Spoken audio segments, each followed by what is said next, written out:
ஒரு மகிழ்ச்சியான செய்தி. இதயம் நல்லெண்ணெயின் விலை லிட்டருக்கு ரூபாய் 105 குறைஞ்சிருக்கு. செப்டம்பர் 2023ல 1 லிட்டர் இதயம் நல்லெண்ணெயின் அதிகபட்ச விலை ரூபாய் 503. ஆனா இப்ப 1 லிட்டர் இதயம் நல்லெண்ணெயின் விலை ரூபாய் 398 மட்டும்தான் தமிழ்நாட்டுல. அப்ப இனிமே எல்லாரும் இதயம் நல்லெண்ணெய் வாங்கலாம் இல்ல? மரியாதைக்குரிய பாரதிதாசன் அவர்களின் பிறந்த நாளில் அவருக்கு மரியாதை செலுத்துவதில் பாரதிய ஜனதா கட்சி பெருமை கொள்கிறது. நான் புதுச்சேரியின் துணைநிலை ஆளுநராக இருந்தபோது பாரதிதாசனின் பாடல்தான் அங்கே தமிழ்த்தாய் வாழ்த்து.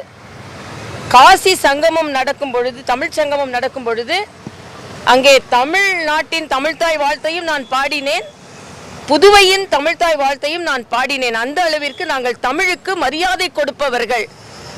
ஆனால் இங்கே ஆண்டு கொண்டிருக்கின்ற திராவிட முன்னேற்ற கட்சி, காங்கிரஸ் கூட்டணி தலைவர்கள் தமிழ் என்று வந்தால் கூட அதில் ஜாதியை பார்க்கிறார்கள், மதத்தை பார்க்கிறார்கள். பாரதிதாசன் என்றால் பாரதியை கொண்டாடியவர் பாரதிதாசன். ஆனால் இன்று மத வேற்றுமை இருக்கிறது, ஜாதிய வேற்றுமை இருக்கிறது என்று இல்லாத ஒன்றை முதலமைச்சர் இன்று ஏதோ தமிழ்நாட்டில் பாரதிய ஜனதா கட்சி இதையெல்லாம் தூண்டிக் கொண்டிருப்பதை போல பேசிக் கொண்டிருக்கிறார். ஆனால் பாரதியை இவர்கள் கொண்டாடுவதில்லை, ஜாதி பார்த்தார்கள். அதே போல தமிழில் மதத்தை இவர்கள் பார்த்தார்கள், ஆன்மீக தமிழை இவர்கள் கொண்டாடுவதில்லை. ஆக ஆரம்ப காலத்தில் இருந்து தமிழை கொண்டாடுவதில் கூட ஜாதி வேற்றுமை, மத வேற்றுமையை பார்த்து தமிழில் கூட பிரிவினையை ஏற்படுத்தியவர் திராவிட முன்னேற்ற கழகத்தை சார்ந்தவர்கள். இன்று இவர்கள் பாரதிய ஜனதா கட்சியை பார்த்து பிரிவினை ஏற்படுத்துகிறார்கள் என்று சொல்கிறார்கள். நான் கேட்கிறேன், ஏன் பாரதியை கொண்டாட மறுக்கிறீர்கள்? ஏன் கம்பனை கொண்டாட மறுக்கிறீர்கள்? அதுவும் தமிழ் தானே. ஆக தமிழில் கூட வேற்றுமை விதைத்தவர்கள் நீங்கள். இன்று முதலமைச்சர் சொல்கிறார், மத்திய அரசு ஏதோ பல தடைகளை கொண்டு தடுத்து கொண்டிருக்கிறார். என்ன தடை என்று நான் கேட்கிறேன். ஏதோ தினம் தினம் மத்திய அரசு இவர்களை ஆட்சி நடத்த விடாமல் தடுத்து கொண்டிருப்பதை போல ஒரு மாய தோற்றத்தை ஏற்படுத்துகிறார். யார் தடை செய்கிறார்கள்?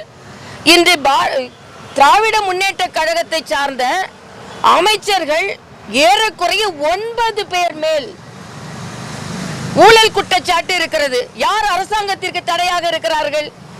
ஊழல் குற்றச்சாட்டு என்றால் இவர்கள் சுரண்டிய பணம் யாருடையது? தமிழக மக்களிடையது. எதற்கெடுத்தாலும் மத்திய அரசிடம் இருந்து நிதி எங்கேன்னு கேட்டா இன்னைக்கு இவர்கள் சுருட்டிய பணத்தை எடுத்து பார்த்தால் அதை விட அதிகமாக இருக்கும். இன்னைக்கு ஐ பெரியசாமி உட்பட அவருக்கு குற்றச்சாட்டு நிரூபிக்கப்பட்டு இருக்கிறது. ஆக நீங்கள் ஆட்சிக்கு வருவது எதற்காக என்றால் மக்களின் பணத்தை சுரண்டுவதற்காக. இங்கே காஷ்மீராக விடமாட்டோம் என்று சொல்கிறார். அது மக்களின் நல்ல எண்ணம், மக்கள் ஒற்றுமையாக வாழ்ந்து கொண்டிருக்கிறார்கள். ஆனால் நீங்கள் வேங்கை வயல், இதுவரைக்கும் எந்த ஆட்சியிலுமே குடிதண்ணீரில் மலம் கலக்கப்படவில்லை. திராவிட முன்னேற்ற கழக ஆட்சியில் குடிதண்ணீரில் மலம் கலக்கப்பட்டிருக்கிறது. பள்ளி குழந்தைகளிடம் ஜாதிய வேற்றுமை இல்லை, இதுவரைக்கும் இல்லை. ஆனா பள்ளி குழந்தைகளிடம் ஜாதிய வேற்றுமை விதைக்கப்பட்டிருக்கிறது திராவிட முன்னேற்ற கழக ஆட்சியில.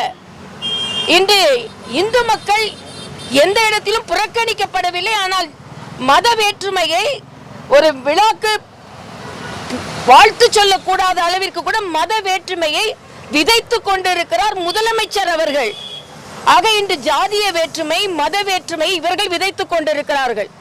தமிழக மக்கள் முறியடிப்பார்கள் என்றால் திராவிட முன்னேற்ற கழகத்தை முறியடிப்பார்கள். நான் கேட்கிறேன், எந்த ஆதாரமும் இல்லாமல் ஏதோ பாரதிய ஜனதா கட்சி ஏதோ வேற்றுமையை ஏற்படுத்தி கொண்டிருக்கிறது என்று சொல்கிறார்கள். இன்னைக்கு பாத்தீங்கன்னா வக்ஃப் பத்தி ஷேக் தாவூத் கூட அவர் சொல்லி இருக்கிறார். என்ன சொல்லி இருக்கிறார்? நிறைய 9 லட்சம் கோடி மக்களின் பணம் சுருட்டப்பட்டு இருக்கிறது. அது ஏழை இஸ்லாமியர்களுக்கு கொடுக்கப்படுவதற்காகத்தான் இந்த வக்ஃப் திருத்த சட்டம் கொண்டு வந்திருக்கிறது என்று ஒரு இஸ்லாமியர் சொல்கிறார். வக்ஃபோர்டு மூலமாக வருமானம் வந்திருந்தால் அத்தனை இஸ்லாமியர்களும் இன்று செல்வந்தர்களாக இருக்க வேண்டும். அவர்களை வாக்கு வங்கியாக மட்டுமே பயன்படுத்தி கொண்டிருக்கிறார்கள் என்று சொல்கிறார்கள். இன்றைக்கு முதலமைச்சர் எந்த தடையும் இல்ல, நாங்க தடைகளை தாண்டுவோம் சொல்றாருல. மத்திய அரசு தடையெல்லாம் கொண்டு வரல, மின் தடை இன்னைக்கு மாநில அரசு தான் ஏற்படுத்தி கொண்டிருக்கிறது. நைட்ல நிறைய அணில்கள் ஓடுகிறது என்று நான் நினைக்கிறேன். எங்க வீட்டுல மட்டும் 3 முறை மின்தடை ஏற்பட்டு இருக்கிறது. ஆக முதல்ல பகல்ல அணில் ஓடிக்கொண்டிருந்த அணில் இரவுல ஓடுகிறதா? தடை தடை என்று சொல்கிறீர்கள். முதல் மின் தடையை நீங்கள் தடை செய்யுங்கள். எந்த தடையை நாங்கள் தாண்டி கொண்டிருக்கிறோம் என்றால் மின் தடையை கூட நீங்க தாண்டல. சாமானிய மக்கள், நேற்று எங்க வீட்டுக்குள்ள பக்கத்துல உள்ள மக்கள்லாம் வெளியே வந்துட்டாங்க. போன் பண்ணா மின்துறை ஊழியர்கள் வருவதில்லை, ஏனென்றால் மின்துறை ஊழியர்கள் பற்றாக்குறை இருக்கிறது என்று சொல்கிறார்கள். மின்துறை ஊழியர்கள் பற்றாக்குறை. இன்னைக்கு மருத்துவமனையில் ஊழியர் பற்றாக்குறை, அரசாங்க ஊழியர்கள் பற்றாக்குறை. ஆக எல்லா தடைகளையும் தாண்டணும். முதல் ஒரு மின் தடையை தாண்டுங்க, அதுக்கப்புறம் நீங்க தடைகளை தாண்டுறீங்களா இல்லையா நாங்க பாக்குறோம். இல்லாத தடைகள் ஏதோ மத்திய அரசு டெய்லி உங்களுக்கு தடை போட்டு கொண்டிருக்க மாதிரியும், அது இவர்கள் தாண்டி கொண்டிருக்க மாதிரியும், பாம்பு நரி இன்னும் யார் யாரெல்லாம் இருக்கும் போது அணிலை கண்டுபிடிங்க. இரவுல எந்த அணில் ஓடுதுன்னு கண்டுபிடிச்சு மின் தடையை தடை செய்யுங்க, அதுக்கப்புறம் நம்ம பார்க்கலாம். அதனால முதலமைச்சர் ஒரு பெரிய தோற்றத்தை கொண்டு தோல்வி அடைந்து கொண்டிருக்கிறது திராவிட முன்னேற்ற கழக அரசு. இதை மாற்றுவதற்காக, இதை மக்களை ஏமாற்றுவதற்காக, ஒரு பொய் தோற்றத்தை ஏற்படுத்துவதற்காக ஏதோ மத்திய அரசு தினம் இவர்களுக்கு அழுத்தம் கொடுத்து கொண்டிருப்பதை போலையும் இன்னைக்கு பாத்தீங்கன்னா மாநில சுயாட்சியை பற்றி பேசுகிறார்கள். 1969 மரியாதைக்குரிய அவங்க அப்பா கலைஞர் இருக்கும் பொழுது மாநில சுயாட்சிக்காக ஒரு ராஜமன்னார் கமிட்டி அமைச்சாங்க. அதை அவங்க பின்பற்றவே இல்லை. ஏன்னா காங்கிரசுக்கு திராவிட முன்னேற்ற கழகம் அடிமையாகி விட்டது. இன்னைக்கு ஏதோ நாங்க அடிமை கூட்டணின்னு சொல்லி யாருக்கு அடிமையா இருந்தீங்க? காங்கிரசுக்கு அடிமையாக இருந்தீங்க. ராஜமன்னார் கமிட்டி சொன்னதை கூட நீங்க நிறைவேற்ற முடியாம நீங்க காங்கிரசுக்கு அடிமையா இருந்தீங்க. இன்னைக்கும் காங்கிரசுக்கு அடிமையாக இருந்து கொண்டிருக்கிறீர்கள்.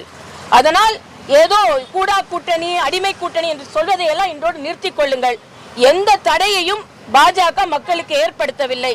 இன்று சொல்கிறேன், இன்று அவர் பாரதிதாசனின் பாடலில் ஒரு அழகான ஒரு வாசகம் வரும், செந்தாமரை காடு பூத்தது போல அப்படின்னு ஒரு வார்த்தை வரும். அதே மாதிரி செந்தாமரை காடை நாங்கள் ஏற்படுத்துவோம் தமிழகத்துல. ஆக தமிழில் கூட வேற்றுமை விதைத்த நீங்கள் இன்று வேற்றுமை பற்றி பேசுகிறீர்கள். இன்னைக்கு கும்பமேளாவை பத்தி பேசுறாரு முதலமைச்சர் அவர்கள். இதே பீச்ல வானூர்தி அந்த சாகச நிகழ்ச்சியில ஆயிரக்கணக்கான மக்கள் சேர்ந்ததிலே உயிர்களை காப்பாற்ற முடியாத நீங்கள் 40-50 கோடி மக்கள் கூடிய ஒரு கும்பமேளாவை பற்றி நீங்கள் பேசிக் கொண்டிருக்கிறீர்கள். கள்ளச்சாராய மரணங்களை தடுக்க முடியாத நீங்கள் இன்று நீங்கள் பேசிக் கொண்டிருக்கிறீர்கள். ஆக ஒரு சின்ன கூட்டத்தை கூட கட்டுப்படுத்த முடியாத நீங்கள் மற்றவர்களை பற்றி பேசிக் கொண்டிருக்க. எப்ப பார்த்தாலும் தமிழ்நாட்டை பாருங்க, உத்தரப்பிரதேசத்தை பாரு, மத்திய பிரதேசத்தை பாரு. தமிழக மக்களை முதல்வரை தமிழகத்தை பார்க்க சொல்லுங்கள். அதைத்தான் நான் மக்களிடம் கேட்டுக்கொள்கிறேன். கண்டிப்பா கூட்டணி தொடர்பான பேச்சுகள் வருது. அதிமுக பாஜக கூட்டணி முடிவாயிடுச்சு, திமுக ஓரளவுக்கு நிறைவு பெற்று இப்போ விஜய் இருக்கிறாரு. உங்களுடைய கூட்டணிக்கு அவர் அப்ரோச் பண்றாங்க அப்படிங்கிற பட்சத்தில் உங்களுடைய எண்ணம் என்னவா? விஜய் இப்பதான் பூத் கமிட்டி கூட்டத்துக்கு இறங்கி வந்திருக்கிறார். அதற்கு பின்பு அவரது அரசியல் நகர்வுகள் எப்படி இருக்குன்னு பார்க்கலாம். ஆனா ஏதோ அதிமுக பாஜக கூட்டணி விமர்சிப்பவர்கள் அண்ணன் திருமாவளவனின் நிலை என்ன என்று, கம்யூனிஸ்ட்களின் நிலை என்ன, காங்கிரசின் நிலை என்ன, காங்கிரஸ்ல செல்வ பெருந்தகை துணை முதலமைச்சர்னு ஒரு போஸ்டர் ஒட்டினோன்னு அது கிழிக்கப்படுகிறது.